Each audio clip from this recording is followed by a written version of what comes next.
Livro 2 do Processo de Execução, Título 1 da Execução em Geral, Capítulo 1 Disposições Gerais, Artigo 771.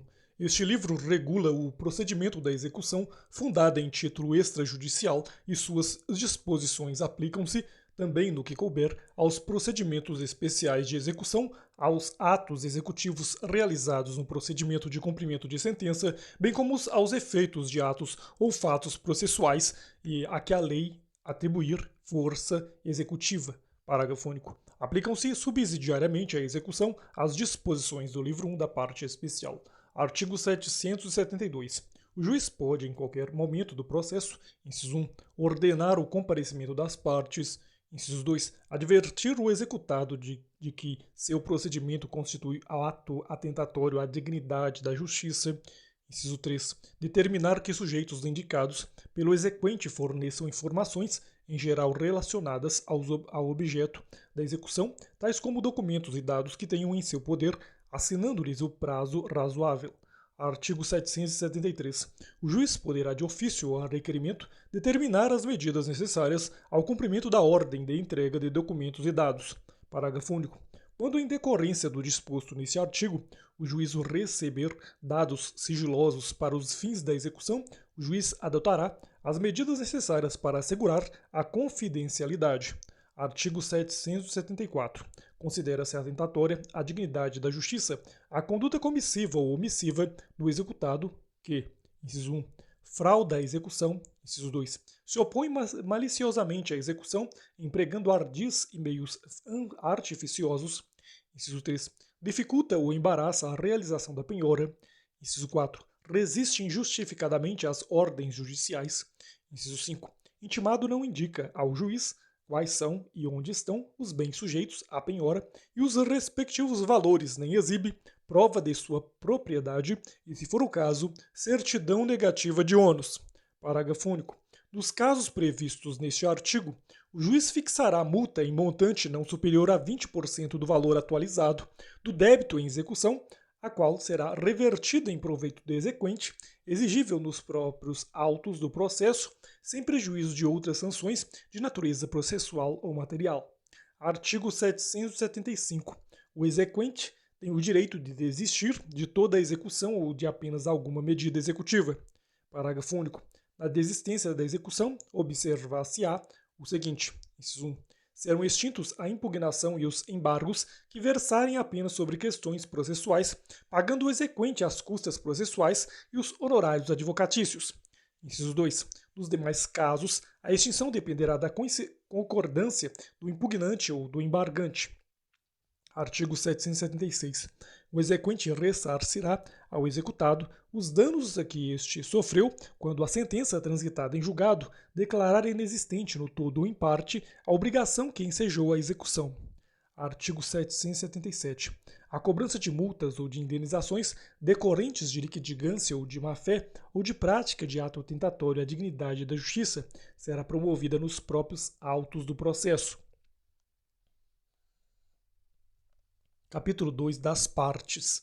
Artigo 778. Pode promover a execução forçada o credor a quem a lei confere título executivo, parágrafo 1º, podem promover a execução forçada ou nela prosseguir em sucessão ao exequente originário, inciso 1, o Ministério Público nos casos previstos em lei, inciso 2, o espólio, os herdeiros ou os sucessores do credor, sempre que por morte destes lhes for transmitido o direito resultante do título executivo. Inciso 3. O cessionário, quando o direito resultante do título executivo lhe for transferido por ato entre vivos. Inciso 4. O subrogado nos casos de subrogação legal ou convencional. Parágrafo 2º. A sucessão prevista no parágrafo 1º independe de consentimento do executado. Artigo 779.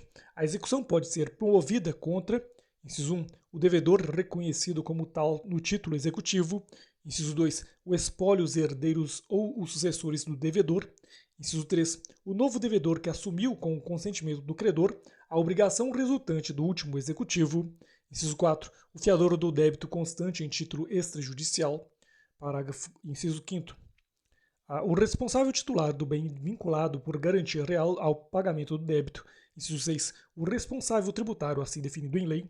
Artigo 780.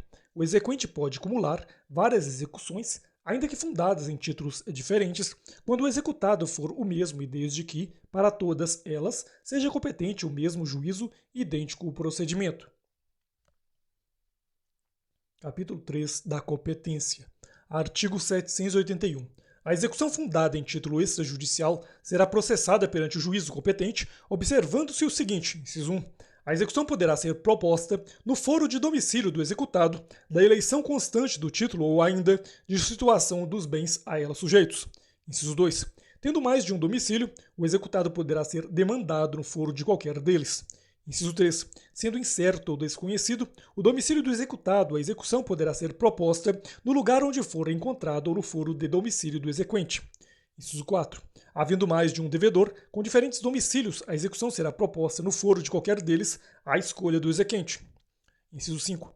A execução poderá ser proposta no foro do lugar em que se praticou o ato ou em que ocorreu o fato que deu origem ao título, mesmo que nele não mais resida o executado. Artigo 782. Não dispondo a lei de modo diverso, o juiz determinará os atos executivos e o oficial de justiça os cumprirá. Parágrafo 1º. O oficial de justiça poderá cumprir os atos executivos determinados pelo juiz também nas comarcas contíguas, de fácil comunicação e nas que se situem na mesma região metropolitana. Parágrafo 2º. Sempre que para efetivar a execução for necessário o emprego de força policial, o juiz a requisitará. Parágrafo 3º. A requerimento da parte, o juiz pode determinar a inclusão do nome do executado em cadastros de inadimplentes. Parágrafo 4º. A inscrição será cancelada imediatamente se for efetuado o pagamento, se for garantida a execução ou se a execução for extinta por qualquer outro motivo. Parágrafo 5º. O disposto nos parágrafos 3º e 4º aplica-se à execução definitiva de título judicial. Capítulo 4 dos requisitos necessários para realizar qualquer execução, seção 1 do título executivo. Artigo 783. A execução para cobrança de crédito fundar-se-á sempre em título de obrigação certa, líquida e exigível. Artigo 784. São títulos executivos extrajudiciais, inciso 1, a letra de câmbio, a nota promissória, a duplicata, a debenture e o cheque. Inciso 2, a escritura pública ou outro documento público assinado pelo devedor. Inciso 3, o documento particular assinado pelo devedor e por duas testemunhas.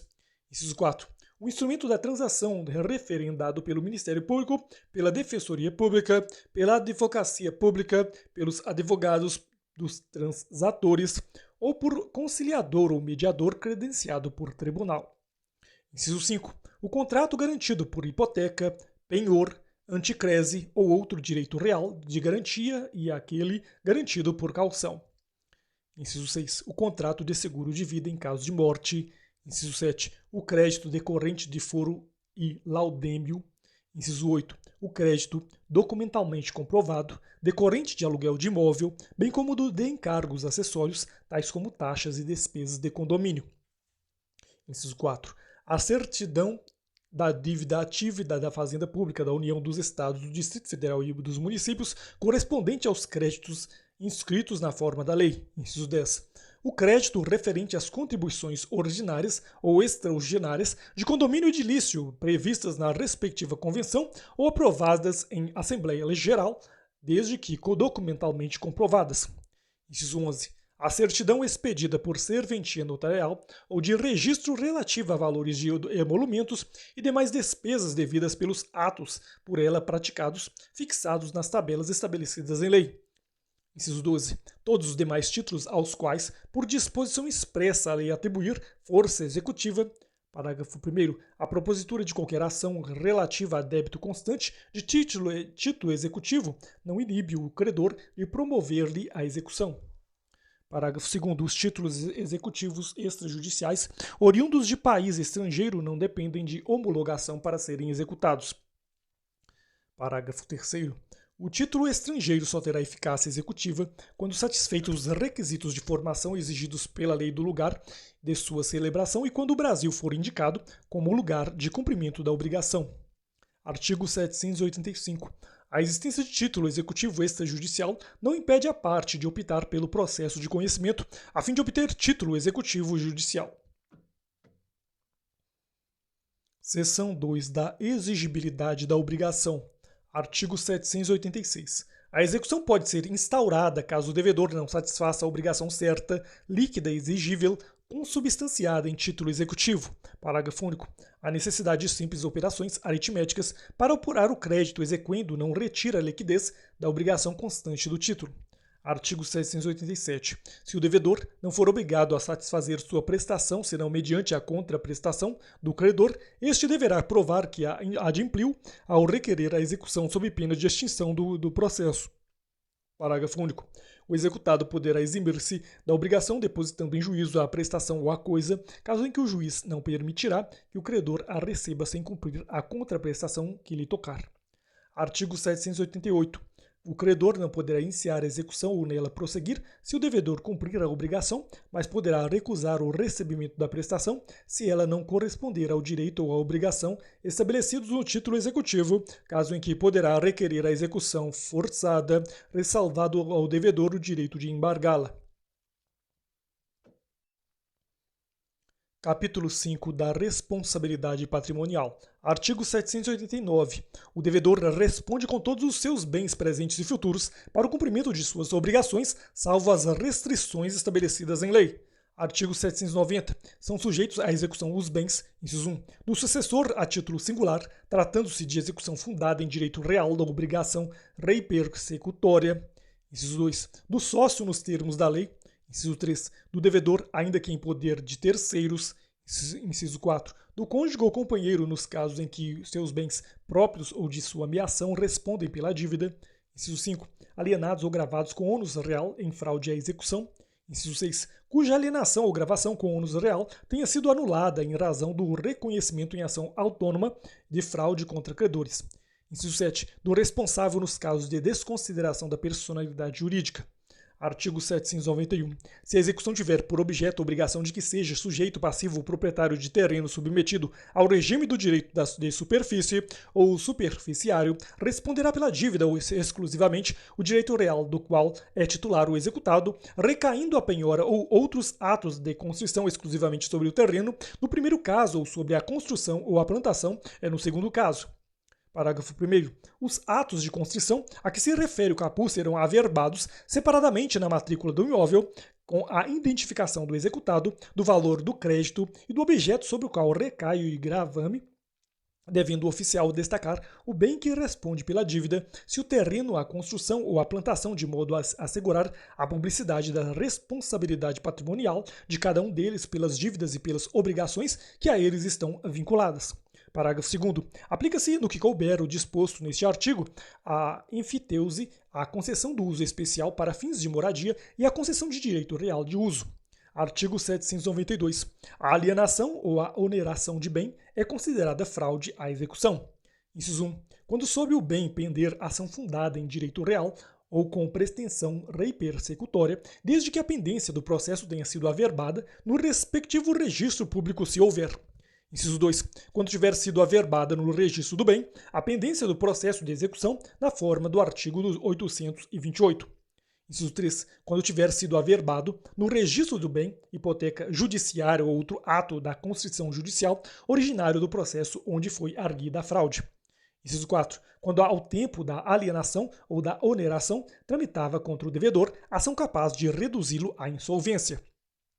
Inciso 5. Nos demais casos expressos em lei, parágrafo 1º. A alienação e fraude à execução é ineficaz em relação ao exequente. Parágrafo 2º. No caso de aquisição de bem não sujeito a registro, o terceiro adquirente tem o ônus de provar que adotou as cautelas necessárias para a aquisição mediante a exibição das certidões pertinentes obtidas no domicílio do vendedor e no local onde se encontra o bem.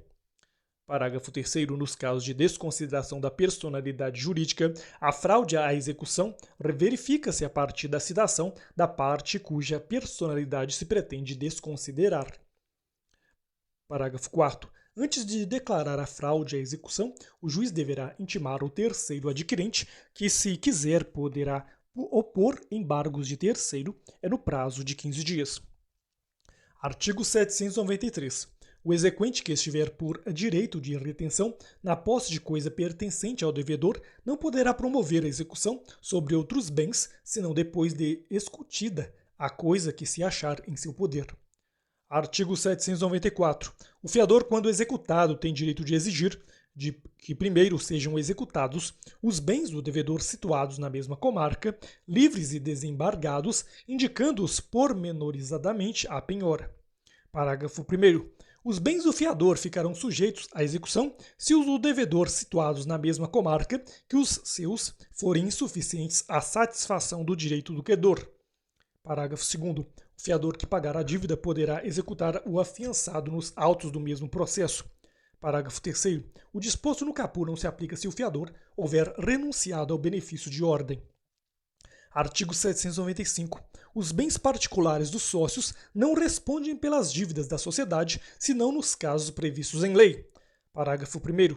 O sócio réu, quando responsável pelo pagamento da dívida da sociedade, tem o direito de exigir que primeiro sejam executidos os bens da sociedade. Parágrafo 2º. Incumbe ao sócio que alegar o benefício do parágrafo 1º nomear quantos bens da sociedade situados na mesma comarca, livres e desembargados, bastem para pagar o débito. Parágrafo 3º. O sócio que pagar a dívida poderá executar a sociedade nos autos do mesmo processo. Parágrafo 4º. Para a desconsideração da personalidade jurídica, é obrigatória a observância do incidente previsto neste Código. Artigo 796. O espólio responde pelas dívidas do falecido, mas feita a partilha, cada herdeiro responde por elas dentro das forças da herança e na proporção da parte que lhe coube. Título 2 das diversas espécies de execução, capítulo 1, disposições gerais. Artigo 797. Ressalvado o caso de insolvência do devedor, em que tem lugar o concurso universal, realiza-se a execução do interesse do exequente que adquire pela penhora o direito de preferência sobre os bens penhorados. Parágrafo único. Recaindo mais de uma penhora sobre o mesmo bem, cada exequente conservará o seu título de preferência. Artigo 798. Ao propor a execução, incumbe ao exequente, inciso 1, instruir a petição inicial com, a linha A, o título executivo extrajudicial, a linha B, o demonstrativo do débito atualizado até a data da propositura da ação, quando se tratar de execução por quantia certa, a linha C, a prova que se verificou a condição ou ocorreu o termo, se for o caso, a linha D, a prova, se for o caso, de que adimpliu a contraprestação que lhe corresponde ou que lhe assegura o cumprimento, se o executado não for obrigado a satisfazer a sua prestação, senão mediante a contraprestação do exequente. Inciso 2. Indicar, a linha A espécie de execução de sua preferência, quando por mais de um modo puder ser realizada, a linha B, os nomes completos do exequente e do executado em seus números de inscrição no cadastro de pessoas físicas ou no cadastro nacional de pessoa jurídica. A linha C, os bens suscetíveis de penhora, sempre que possível, parágrafo único. O demonstrativo do débito deverá conter, inciso 1, o índice de correção monetária adotado, inciso 2, a taxa de juros aplicada, inciso 3, os termos inicial e final de incidência do índice de correção monetária e da taxa de juros utilizados, inciso 4, a periodicidade da capitalização dos juros, se for o caso, inciso 5, a especificação de desconto obrigatório realizado. Artigo 799. Incumbe ainda ao exequente, inciso 1, requerer a intimação do credor pignoratício, hipotecário, anticrético ou fiduciário quando a penhora recair sobre bens gravados por penhor, hipoteca, anticrese ou alienação fiduciária. Inciso 2. Requerer a intimação do titular de usufruto, uso ou habitação, quando a penhora recair sobre bem gravado por usufruto, uso ou habitação. Inciso 3. Requerer a intimação do promitente, comprador, quando a penhora recair sobre bem em relação ao qual haja promessa de compra e venda registrada. Inciso 4. Requerer a intimação do promitente vendedor, quando a penhora recair sobre direito aquisitivo derivado de promessa de compra e venda registrada. Inciso 5. Requerer a intimação do superficiário, efiteuta ou concessionário em caso de direito de superfície, enfiteuse, concessão de uso especial para fins de moradia ou concessão de direito real de uso quando a penhora recair sobre imóvel submetido ao regime de direito de superfície, enfiteuse ou concessão. Inciso 6. Requerer a intimação do proprietário de terreno com regime de direito de superfície, enfiteuse, concessão de uso especial para fins de moradia ou concessão de direito real de uso quando a penhora recair sobre direitos do superficiário, do enfiteuta ou do concessionário. Inciso 7. Requerer a intimação da sociedade no caso de penhora, de cota social ou de ação de sociedade anônima fechada, para fim previsto no artigo 876, parágrafo 7º. Inciso 8. Pleitear, se for o caso, medidas urgentes. Inciso 9. Proceder à averbação em registro público do ato de propositura da execução e dos atos de constrição realizados para conhecimento de terceiros. Inciso 10. Requerer a intimação do titular de construção base, bem como, se for o caso, do titular de lajes anteriores, quando a penhora recair sobre o direito real de laje. Inciso 11. Requerer a intimação do titular das lajes, quando a penhora recair sobre a construção base. Artigo 800. Nas obrigações alternativas, quando a escolha couber ao devedor, esse será citado para exercer a opção e realizar a prestação dentro de 10 dias, se outro prazo não lhe foi determinado em lei ou em contrato. Parágrafo 1º. Devolver-se-á ao credor a opção se o devedor não a exercer no prazo determinado. Parágrafo 2º. A escolha será indicada na petição inicial da execução quando couber ao credor exercê-la. Artigo 801. Verificando que a petição inicial está incompleta ou que não está acompanhada dos documentos indispensáveis à propositura da execução, o juiz determinará que o exequente a corrija no prazo de 15 dias, sob pena de indeferimento. Artigo 802. Na execução ou despacho de que ordena a citação, desde que realizado em observância ao disposto no parágrafo 2º do artigo 240, interrompe a prescrição, ainda que proferido por juízo incompetente. Parágrafo único. A interrupção da prescrição retroagirá à data da propositura da ação. Artigo 803. É nula a execução se, inciso 1, o título executivo extrajudicial não corresponder à obrigação certa, líquida e exigível. Inciso 2. O executado não for regularmente citado. Inciso 3. For instaurada antes de se verificar a condição ou de ocorrer o termo. Parágrafo único. A nulidade que cuida este artigo será pronunciada pelo juiz de ofício ou a requerimento da parte, independentemente de embargos à execução. Artigo 804. A alienação de bem gravado por penhor, hipoteca ou anticrese será ineficaz em relação ao credor pignoratício, hipotecário ou anticrético não intimado.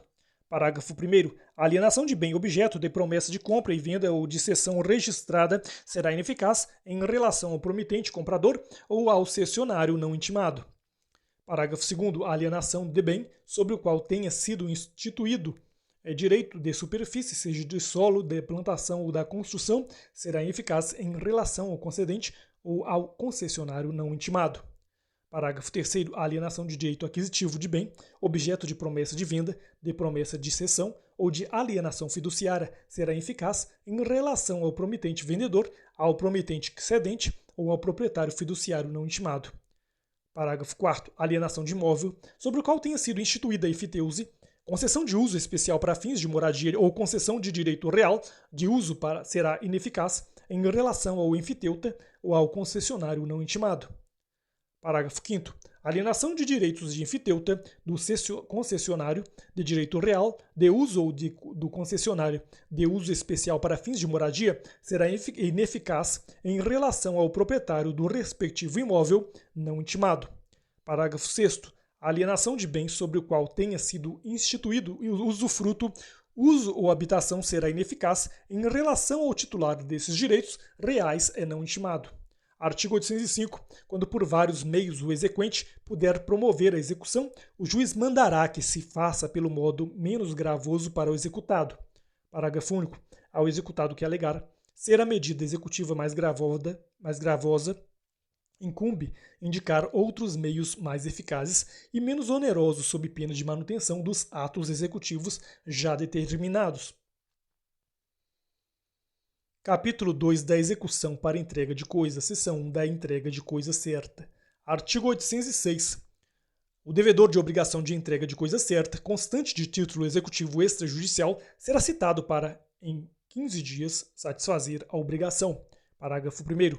Ao despachar a inicial, o juiz poderá fixar multa por dia de atraso no cumprimento da obrigação, ficando o respectivo valor sujeito à alteração, caso se revele insuficiente ou excessivo. Parágrafo 2º. Do mandado de citação constará a ordem para emissão na posse ou busca e apreensão, conforme se tratar de bem imóvel ou móvel, cujo cumprimento se dará de imediato se o executado não satisfazer a obrigação no prazo que lhe foi designado. Artigo 807. Se o executado entregar a coisa, será lavrado o termo respectivo e considerada satisfeita a obrigação, prosseguindo-se a execução para o pagamento de frutos ou ressarcimento de prejuízo, se houver. Artigo 808. Alienada a coisa, quando já litigiosa, será expedido mandado contra o terceiro adquirente, que somente será ouvido após depositá-la. Artigo 809. O exequente tem direito a receber, além de perdas e danos, o valor da coisa, quando essa se deteriorar, não lhe for entregue, não for encontrada ou não for reclamada do poder de terceiro adquirente. Parágrafo 1º. Não constando do título o valor da coisa e sendo impossível sua avaliação, o exequente apresentará a estimativa, sujeitando-a ao arbitramento judicial. Parágrafo 2º. Serão apurados em liquidação o valor da coisa e os prejuízos. Artigo 810. Havendo benfeitorias indenizáveis, feitas na coisa pelo executado ou por terceiros, de cujo poder ela houver sido tirada, a liquidação prévia é obrigatória. Parágrafo único. Havendo saldo, inciso 1, em favor do executado ou de terceiros, o exequente o depositará ao requerer a entrega da coisa. Inciso 2. Em favor do exequente, esse poderá cobrá-lo nos autos do mesmo processo. Seção 2 da entrega de coisa incerta. Artigo 811. Quando a execução recair sobre coisa determinada pelo gênero e pela quantidade, o executado será citado para entregá-la, individualizada, se lhe couber a escolha. Parágrafo único. Se a escolha couber ao exequente, esse deverá indicá-la na petição inicial. Artigo 812. Qualquer das partes poderá, no prazo de 15 dias, impugnar a escolha feita pela outra e o juiz decidirá de plano ou, se necessário, ouvindo o perito de sua nomeação. Artigo 813. Aplicar-se-ão a execução para entrega de coisa incerta, no que couber, as disposições da seção 1 deste capítulo.